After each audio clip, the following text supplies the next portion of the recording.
Some evenings feel so ordinary, so quiet, you'd never expect them to change the course of your life. That night, I was curled up on the sofa, a soft blanket over my legs, the hum of the refrigerator in the kitchen the only sound in the house. It was peaceful, the kind of peace that makes you forget the world outside. I was about to drift into one of those little evening naps when my phone buzzed on the coffee table. A notification. A voice message from Emily. But before we dive into the story, if you enjoy stories about family drama, betrayal, and unexpected revenge, make sure to hit that subscribe button and turn on notification. Now, Emily is my daughter, my only child. She's 29, married for just over a year, and though she lives only an hour away, she's been busier than ever. Work, marriage, settling into her new life. I don't hear from her every day, so whenever her name lights up my screen, my heart always leaps with joy. Smiling, I picked up my phone, expecting to hear her usual cheerful voice. Maybe a quick update about her day, or even one of those sweet, thoughtful notes she sometimes sends just to say she loves me. I pressed play. But the moment her voice filled the room, I knew this wasn't the message I was meant to hear. Her tone wasn't bright. It wasn't cheerful. It was trembling. Raw. "Daniel," she whispered. Her voice cracked like it was balancing on the edge of a breakdown. "I can't keep this secret anymore. It's eating me alive. If anyone finds out, it'll destroy everything." I froze. The blanket on my legs suddenly felt heavy. My heart began to pound so loudly I thought I could hear it echoing in the silence of the room. Daniel. That's her husband. So this message, it wasn't meant for me at all. She thought she was speaking to him. I replayed the message, thinking maybe I'd misheard. Maybe it wasn't as dramatic as I thought. But no. Each word seemed to sting even more deeply the second time. "I can't keep this secret anymore. It'll destroy everything." My hands shook as I set the phone down. What was she talking about? What kind of secret could ruin everything? As a mother, you never stop worrying, no matter how old your child is. And in that moment, every maternal instinct I had screamed that something was very, very wrong. I wanted to call her immediately, demand answers, but something inside me stopped. If she'd wanted me to know, she would have told me. The fact that she sent this to Leon, not me, meant she was guarding this secret fiercely. Still, how could I just sit there, knowing my daughter was carrying something that terrified her enough to speak in that voice? I thought back to the last few months. Our phone calls had been shorter. She sounded tired, distracted. I assumed it was just the pressures of married life, the adjustment to new routines, but maybe it was something more. I leaned back into the sofa, staring at the dark window, her words replaying over and over in my head. What could she be hiding? Was it about her marriage? Her job? Something else entirely? I knew one thing for sure. Whatever it was, she was scared. My thumb hovered over the call button. Part of me wanted to confront her right away, to say, "Emily, I heard your message. Tell me the truth." But another part of me hesitated. What if I scared her off? What if she retreated further into silence? As I wrestled with my thoughts, the phone buzzed again. Another notification, another voice message from Emily. My pulse quickened as I opened it. Was she following up on the first one? Was she about to explain? I pressed play. "Hey Mom," she chirped, her voice bright, cheerful, like a completely different person. "I was just thinking about you. How are you? Haven't spoken in a while. Hope everything's good." I sat there stunned. The contrast was jarring. Just minutes apart, my daughter had sent two completely different messages, one dripping with fear and desperation, the other casual and light, like nothing was wrong. It didn't make sense. Was she covering something up? Did she realize she'd sent me the wrong message and was trying to mask it? Or, and this thought chilled me, was she living a double life of sorts? One version of Emily for the world, another hiding in the shadows? I played both messages again, one after the other. The shift in her tone was undeniable. The first was a confession, the kind you only whisper when you think no one else can hear. The second was a performance, a sunny mask she wanted me to believe. And there I was, stuck in between, holding pieces of a puzzle I couldn't yet see the picture of. I set the phone down carefully, as though it might shatter with the weight of the truth it carried. My living room suddenly felt smaller, suffocating.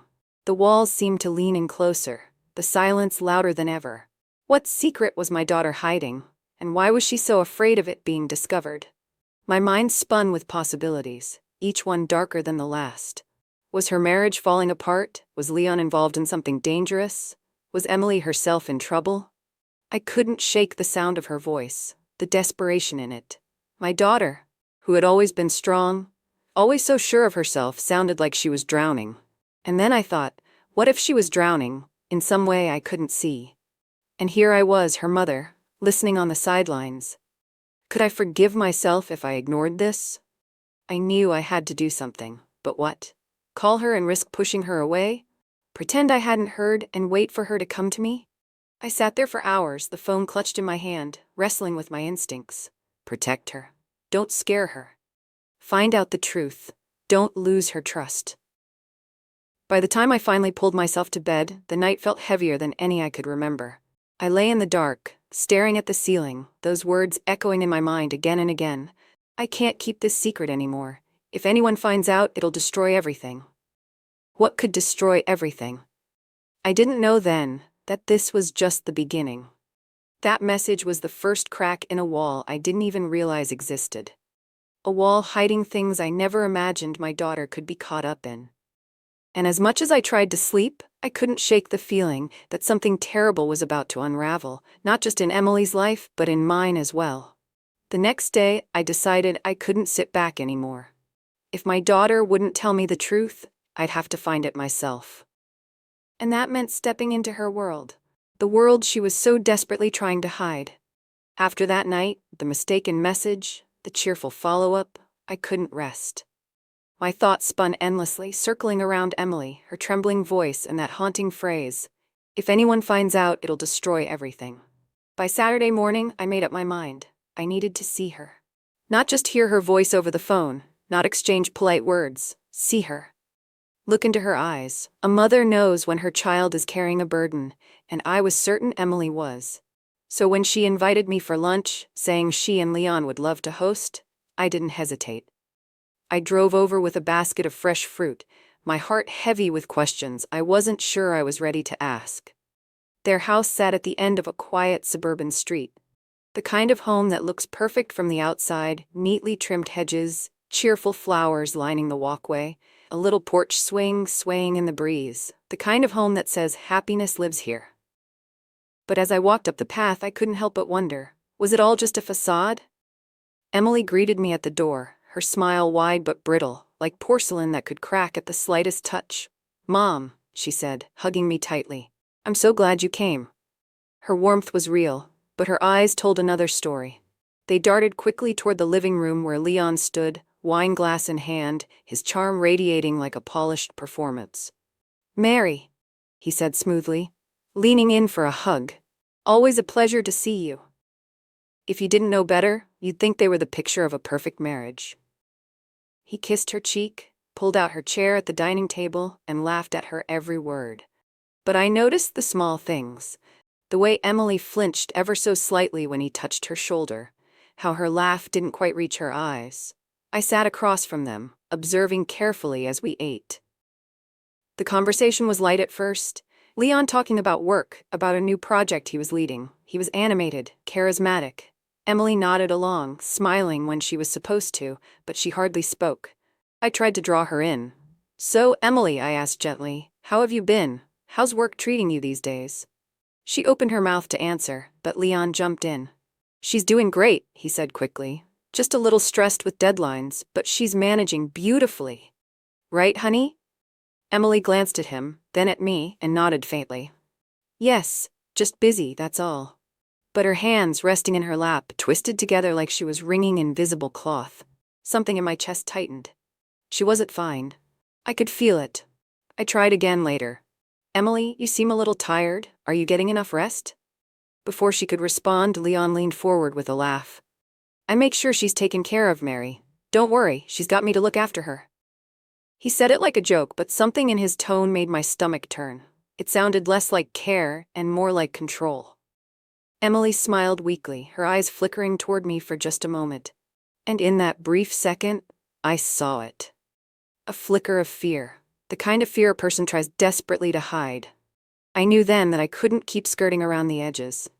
I needed to find a way to get Emily alone, away from Leon's constant interruptions. After lunch, as we cleared the dishes, I turned to her casually. Emily, would you like to come shopping with me later? Just us girls, like we used to? I could use your company. Her eyes lit up, just for a moment, before she quickly looked toward Leon. He hesitated, then smiled tightly. Sure. She could use a little break. That was all the confirmation I needed. Later that afternoon, Emily and I wandered through the aisles of a little boutique downtown. At first, she seemed lighter, freer without Leon's shadow looming over her. But as I steered the conversation toward her, the tension returned. Emily, I said softly as we browsed through dresses, is everything really okay? You can tell me if something's wrong. She paused, her fingers brushing over a fabric absent-mindedly. I'm fine, Mom. Really? Just work stress. But when she pulled out her card at the register, her hands trembled so badly she dropped it twice. She laughed it off, blaming the cold, but I wasn't convinced. Outside, as I helped her with the shopping bags, her phone buzzed in her purse. She pulled it out, and I caught a glimpse of the screen. Just a flash, but enough. A message preview. From Sophia, her best friend. It read, "Don't tell him yet. He'll ruin everything." My breath caught. Don't tell who? Leon? Was that the him she was hiding from? And what exactly would he ruin? Emily quickly tucked her phone away, unaware that I'd seen. She smiled, forced, and said, "Let's grab a coffee before heading home." But I barely heard her. My mind was racing, replaying that message again and again. Don't tell him yet. He'll ruin everything. My daughter was hiding a secret so big she was terrified of Leon finding out. And now, her best friend was involved too. Was Emily protecting herself from her husband? Or was she protecting him from something else entirely? I carried her bags to the car, my heart pounding with unease. I wanted to ask her right there, demand to know the truth. But the fear in her eyes held me back. She wasn't ready to talk, not yet. As we drove back, I stared at her from the corner of my eye, my daughter smiling faintly, pretending everything was normal. But I knew better. The cracks in her marriage were showing, and whatever secret she carried, it was dangerous.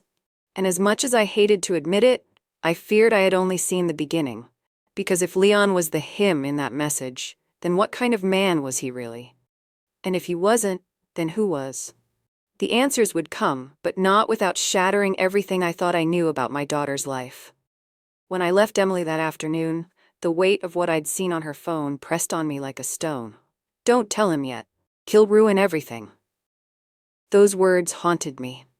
They clung to me through the night, whispered in my mind when I tried to sleep, and followed me into the morning light. I couldn't ignore it any longer.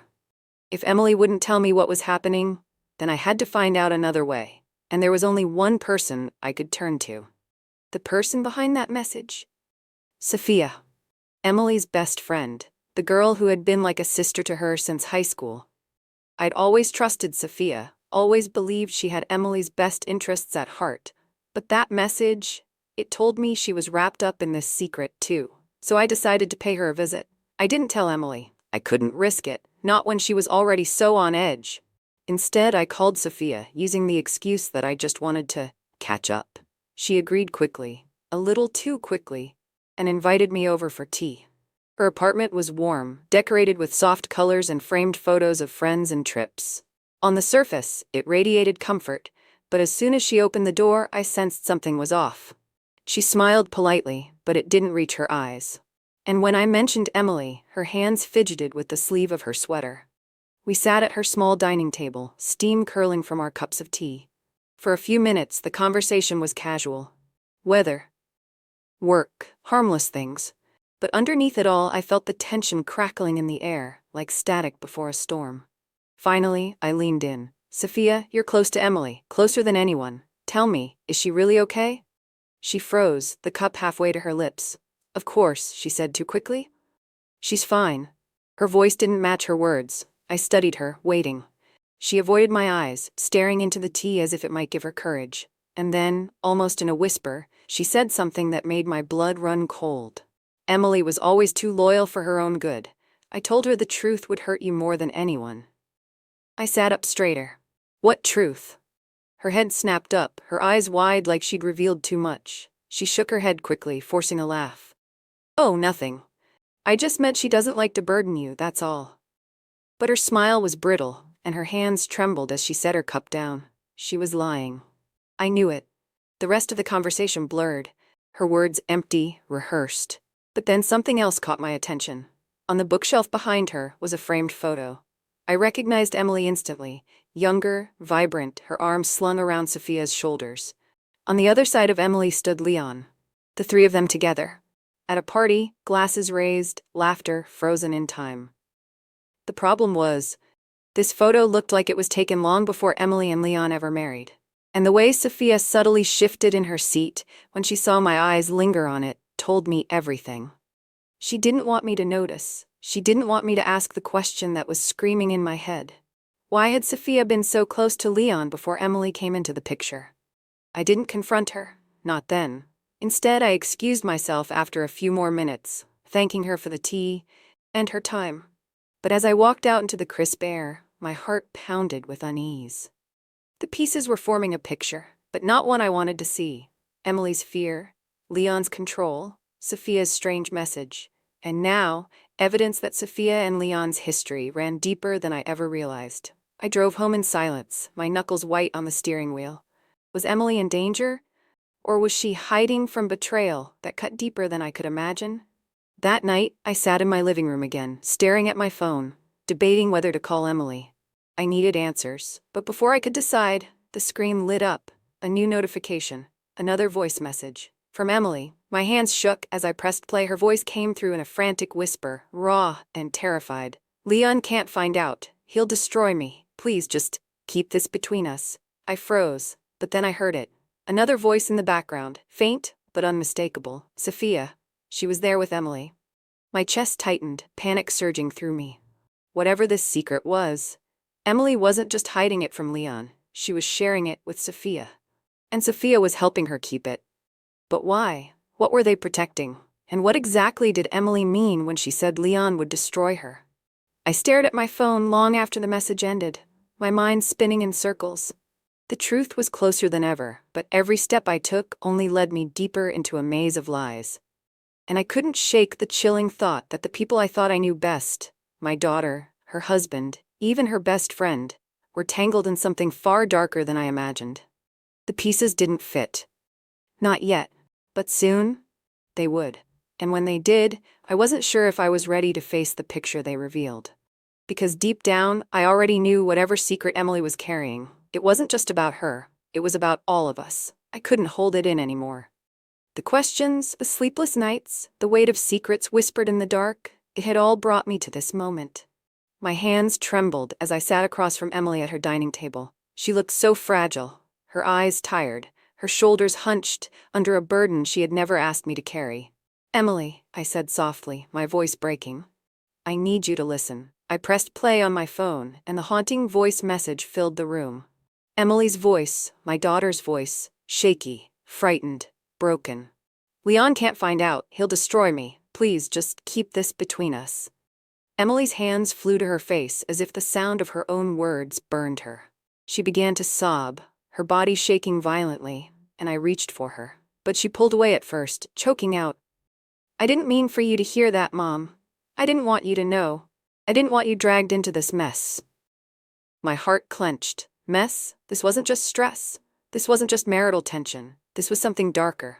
"Emily," I whispered, leaning closer, "you don't have to hide anymore. Whatever it is, we'll face it together. But I need you to trust me. Please, tell me the truth."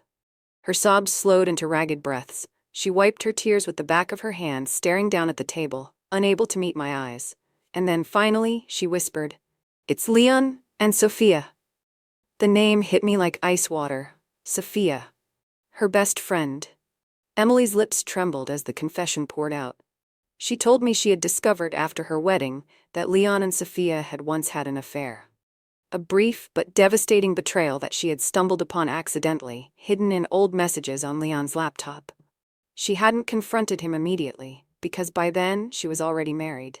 She was ashamed, terrified that if she told anyone, her marriage would unravel before it had even begun. But there was more. Her eyes darted around, like a trapped animal searching for an exit, before she said, "It wasn't just the affair. Leon, he's been controlling me. manipulating me. He tells me I'm imagining things, that I'm unstable. He hides money from me. He tells me if I ever try to leave, he'll ruin me. He'll make everyone believe I cheated, that I'm unfit to be a wife, maybe even a mother one day. He said no one would believe me, not even you. My chest tightened until I could hardly breathe. This wasn't just betrayal. It was abuse. Subtle, insidious, the kind that eats away at your spirit until you doubt your own reflection in the mirror. My daughter had been living in a cage and I hadn't even seen the bars. "Emily," I said firmly, reaching across the table and gripping her hands. "You are not alone. Do you hear me? You are not crazy, you are not weak, and you are not trapped. I will stand with you. We'll find a way out of this, together." Her tears spilled again, but this time, she clung to me like a drowning woman grabbing a lifeline. For the first time in a long time, I felt the bond between us, mother and daughter, rekindle with fierce determination. But then footsteps. The front door creaked open. Heavy, confident, deliberate. "Leon." Emily froze, her body stiffening as though she'd been struck. Her eyes widened in terror, and she squeezed my hand so tightly it hurt. Leon stepped into the dining room, his suit jacket slung over one shoulder, his smile wide and unsettling. He had heard enough, too much. "Well," he said smoothly, dropping his jacket on a chair, "I guess the secret's out." Emily gasped. "Leon." But he silenced her with a look. That smile never faltered, but his eyes were cold, calculating, dangerous. I stood, putting myself between him and my daughter. My heart pounded so loudly I thought it might burst, but I refused to let him see fear. "You've hurt her enough," I said firmly. "This ends now." Leon chuckled, shaking his head. "Oh, Mary, you think you've uncovered something shocking? You think you've won? Let me give you the full picture." And then he dropped the bombshell that made my blood run cold. Sophia wasn't just a fling. She's still very much in my life. In fact, she always has been. You see, Emily's marriage, her perfect little fairy tale, was nothing more than a setup. Sophia and we planned it all. We knew exactly how to play Emily's insecurities, how to make her believe she was the center of my world, while she was really just convenient. Emily let out a strangled cry, stumbling back into her chair. "No," she whispered, "it's not true. That can't be true." But Leon leaned closer, his voice low and venomous. "It is true. Sophia and I are still together. And as long as Emily stays quiet, everything remains manageable. But now you're here, Mary, stirring up trouble. That makes you a threat." His gaze locked on mine, sharp as a blade, daring me to speak. I felt Emily clutch my arm, trembling uncontrollably. She buried her face against me, whispering, "Mom, please, don't let him hurt us." I wrapped my arm around her, glaring at Leon, refusing to back down. Inside, my mind was a whirlwind, fear, rage, and a single burning resolve. If Leon thought he could silence me, he was wrong. Dead wrong, but still his chilling smile never wavered. "Go ahead," he said. "Expose me, tell the world, but remember, I control the narrative. By the time I'm done, no one will believe you. And Emily? She'll be the one everyone pities or despises." The silence that followed was suffocating. My daughter's sobs echoed in my ears. Leon's threat hung heavy in the air, and I knew this wasn't just a family crisis. This was a war, and I had just stepped into the battlefield. That night, as I held my daughter in my arms, I realized something chilling. This fight was far from over. Leon's manipulation ran deeper than I had ever imagined, and Sophia's betrayal had left scars that words could never erase. But I also knew one thing: he had underestimated me. I was not just a mother, I was a force. And for my daughter, I would burn down every lie, expose every secret, and dismantle every trap he had set. The truth would come out. The only question was, at what cost? If you've been gripped by this story, don't stop here. Subscribe to my channel, because the journey doesn't end tonight. Hit that notification bell so you never miss the next story twist. And tell me in the comments, what would you do if you were in my shoes? Would you confront Leon head-on, or play along until the perfect moment to strike? I can't wait to hear your thoughts, because sometimes the most ordinary people face the most extraordinary battles. And this story? It's only just beginning.